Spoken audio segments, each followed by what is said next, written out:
Hey everyone, Steven here. Welcome back to another Wizard101 video. Today we're going to be just doing an update video on where my characters are and where I'm at as far as, just getting all the gears. So in the last video, I think I mentioned that I'm just going to be farming the last boss of Lemuria for all the pieces of the Merciless gear so I can start max PvP. Level 150 is called Paragon, so we're going to be doing Paragon PvP. Yeah, so I received one piece of Merciless gear, and it's the Myth one, not the Ice one. Oh no, I also received a Merciless Amulet for Death. So the Universal Jewels, the Pain Givers, the Spell Proofs, and the Spell Defies are extremely rare. So it's really difficult to farm. The drop rates are extremely low. So if your pets don't have like the universal talents by the time they're, let's say, epic, you might as well just stop training it because, so for example, I stopped training this pet, so I'm kind of going for a triple double pet with the Bulwark spell card. So I stopped training this pet because, as you can see, it will have to get Spell Defy. Well, actually, no, this still has a chance, so that's not a great example. So if it gets Spell Defy, then I can socket Ice Giver. Problem is I don't have an Ice Giver jewel yet. If I had one, I would just socket it here and I'll be done with pets, but I don't have an Ice Giver. I only have an Ice Dealer jewel. That's a war pet. Yeah, so this pet, it needs Pain Giver, right? So I was trying to farm Pain Giver. I farmed for hours, could not get it. I posted on the Wizard101 Reddit board. I was like, what's going on? Why am I not getting the jewel? And people were like, yeah, that's because the universal jewels are really hard to get, so you might as well just re-roll the dice and rehatch. So this one just needs Spell Defy. Again, one of those universal jewels which are really hard to get. Just like, it's really hard to train a pet to Mega, and all these basically are just kind of stuck and kind of, I guess, I can't use them because I can't get the jewels. This one's Ancient. I don't know what did I give up on. No, this is the one that I'm currently training. Yeah, that's another war pet. Yeah, those are war pets that I use for legendary PvP. But yeah, so that's the pet situation. I did get the Omen deck, so that's pretty good. But other than that, I'm still trying to farm for the Merciless gear. I might use this Stitch as well when I do PvP, just because it kind of matches with the pet. So another option that I do have with this pet is I could socket Armor Breaker. I could take it to Ultra and socket Armor Breaker. I'm not sure. My ideal pet is going to be a triple double with the Bulwark, but I'm not really sure. But I could socket Armor Breaker and use this pet. The good thing about this pet is I'm going to be matching with the pet, if you look, right? That's pretty cool.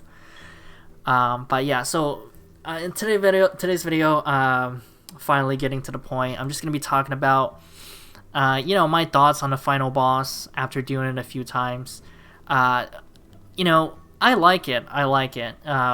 When I first saw that the final boss was going to be an 8-person battle, from spoilers on social media, I was a little bit, I didn't like it when I first saw it. Before I actually did it, I didn't like it because I thought it was going to be too difficult, and I do not like difficult. I like easy. So when I first saw the spoilers, I didn't like it, but after doing it, now granted, I did hear that they nerfed it a little bit from test round. I never did this final boss in test round. Like, the first time I did it was in live, so maybe it was worse before, but just doing it in live round for the first time, I liked it. I liked that it was kind of different, right? I like that factor of that wow factor as far as, okay, this is different, this is cool. I like that it wasn't too hard. Like, people want different, not difficult. So, that's something that's, there's a distinction with that as far as, okay, we want different, but we don't really want difficult. Because it's not the same thing. There's a distinction there. And this final boss actually isn't too difficult. Now, every run that I've done kind of involves some form of fleeing, because most people kind of have a smaller deck, because one of the boss's cheats is the Clogger deck. So, it does involve some kind of fleeing, but, there's no flee penalty, so it should be fine. It's just a little bit of a hassle. Overall, I really like it. I think just this is so much better compared to the Malistaire dungeon. The Malistaire dungeon was just terrible. Chrysalis in general is just terrible. I think all wizards can unanimously agree that Chrysalis is the worst world, and that's not because we don't like the story. It's not because of the graphics of the world or anything like that. It's just too long. It's too long and it's too tedious. And there's one thing people don't like. People do not like tedious. And the Malistaire dungeon was too tedious. Like the Malistaire boss itself is a very tedious battle, but it's the two bosses before Malistaire that makes it even worse, right? Because the two bosses before them are also kind of tedious and difficult. So just all of that compounded makes it really hard. And there was a lot of flaws with the concept of the Malistaire dungeon, right? And it's really great to see that they fixed all of them in the Lemuria final boss. So what are the flaws in the Malistaire final dungeon, right? So number one is they put Aphrodite like right inside the dungeon, right? So people who want to do Aphrodite, let's say you team up and one person who did team up actually just wanted to do Aphrodite, right? So what do you do with that predicament, right? And then there's stuff that only the first and second boss drop, or like there's things that people want, like there's drops that only the first boss and second boss has. So sometimes like people are just going for those, right? So after the first and second boss, they'll just leave before you get the Malistaire, which is really bad, right? Because then what do? It's really difficult to do it with 3, but if you leave, you have to start over. It's just a mess. It's just a mess. This concept is a lot better. As far as just there's no bosses before, right? You're just going straight to the final boss and you're just doing one battle. Now I think where they got the idea from Chrysalis's Malistaire final battle is the Dragonspire final battle, because the Dragonspire final dungeon, that was actually pretty well designed, right? Even though it is a long dungeon, the bosses before Malistaire, they didn't cheat and they weren't extremely difficult, right? In fact, I think they were mostly just mobs. None of them were bosses that had a lot of health. So that's the distinction there. Because it's not necessarily the concept of a long dungeon that's the problem. It's the concept of having bosses before the final boss that cheat, and also having a bunch of random variables, other factors such as the first and second boss dropping certain gears that people like, as far as just putting a gold key boss inside the dungeon, just making it's a mess, right? That was a mess. Whoever designed Chrysalis in general, it was just a mess. Like, who thought it was a good idea to have a world that long? Now, granted, my suspicions have always been there's a chance that KingsIsle thought this might be our final world, so let's make it long and let's just go out with a bang. But I mean, they should have known good well that all Wiz heads were not gonna just quit Wiz, right? So your game's not going anywhere. Like the old Wiz heads are not gonna quit. But anyways, so I really like this battle. I did it mostly through team up, and I liked it. Right, I really like the team up instances. And here's another thing, right? Something is too hard if people do team up and people leave, right? I did a couple of team ups, and in no instance did someone leave, right? When people do team up and then they check other people's gears and they think to themselves, okay, your gear is not good enough, I'm just gonna leave because I don't think our team is good enough. That's how you know the final boss is too hard, right? That's how you can kind of gauge, like, if you want to know if your boss is too hard, you do team up yourself and see what happens, right? Don't put on the most meta gears, just put on some like average gears. Like I'm literally wearing a frostbite the waterworks cape, and no one has left yet. Whereas if the final boss was too hard, people will look at my robe and be like, okay, no, I'm good, and then just leave, right? So that's a good indicator of is your final boss too hard, because that's what happened with Malistaire, right? People doing Malistaire, they will literally just a lot of times where if you try team up, people will just leave, because they know how hard the dungeon is, and if they see you don't have like the most optimal gear, they'll just dip on you. So that's a good gauge. Now, yes, there's kind of a nuisance factor as far as the the kind of nerfed Earthquake that it casts every few rounds where it just removes one blade. That's a little bit of a nuisance. But it's not like the end of the world, right? One blade is not the end of the world. If that was like a regular Earthquake, that'd be another story. Same thing with the auras, that right when you get into the battle, they give you an aura that makes it so that 6-round aura, so that your hits do 10% less damage.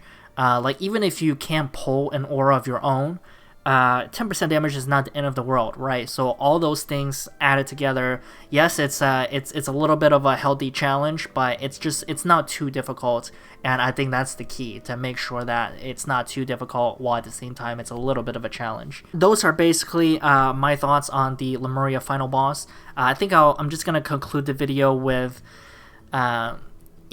questing through Lemuria. It really brought back some of the true great elements of this game, which is, like I always say, is the social aspects of this game. Throughout questing through Lemuria and throughout doing team up in the last boss, I've gotten to know a lot of people. Every time I do team up, I get to know like the team itself, right? Like you start talking, like while you're doing the final boss battle, you start talking about your wizards, you start talking about the game, and that's really the true beauty of this game, is just getting to know fellow wizards and just talking about your common passions, because that's how friends in real life are made, right? You talk about your common interests and you get to know people. And there was this guy that I met while through questing through Lemuria, and it was interesting. So basically I made the comment, right, because I saw that he had fully decked out Dragoon gear, fully decked out Frilly Pet, as well as a Gulcher mount. So I was like, okay, you have the Dragoon and you have the Frilly, all the signs of a tryhard, so you must be a duelist. And he told me, he said, no, I'm actually just a really I aim to be like a really good PvE player. That's why I have all the most optimal gear. And I was like, oh, okay, that's interesting. That's cool. And then I got to know him a little bit more, and it turns out that he's actually a father in real life, right? So he's played the game for 12 years, and he said the reason he knows is because he got like 299 crowns for like 12-year anniversary or something. Yeah, that was funny. But yeah, so he's been playing for 12 years, and he told me that he has a daughter, and he tried to get his daughter into Wizard101. And she would play a little bit, and then she quit the game because she likes Fortnite and PS4 more than Wizard101. And I was just like, yeah, you know what? These Zoomers, they don't appreciate a true gem like Wizard101. They go for the glitz and glam. They go for all the glitz and glamour, but they don't truly value the beauty of design. But yeah, so that was a funny story of someone I met through questing. That's really basically all I have to say. It was a great experience questing through Lemuria. I'm very surprised by the amount of people, because the question I like to ask people is, how many characters are you bringing to max? And I was surprised by the amount of people who say all 7. Like, because I don't really like questing that much. I was literally doing level 50 PvP with Glendemian gear up until like 2019 or 2020. Like by that time, like the last world was like Caramel, and I'm still doing level 50 PvP with Glendemian gear. But yeah, I think those people are kind of like either phased out of the game, or they're questing now. But yeah, I'm very surprised by the people who are just really, really dedicated Wizard101 fans. And it's great to see. But yeah, that's basically it for this video. Thank you all so much for watching. As far as future video goes, I'm going to keep trying to farm for Merciless Gears. And then I'm going to be probably streaming some Paragon PvP. So if you are going to be, if that's something that you'll enjoy, make sure to subscribe so you're notified when I do stream. And that's basically it for this video. If you did enjoy this video, make sure to like, subscribe, comment, share, and I'll see you in the next one. Until next time, see ya. Ever since the day that you went away.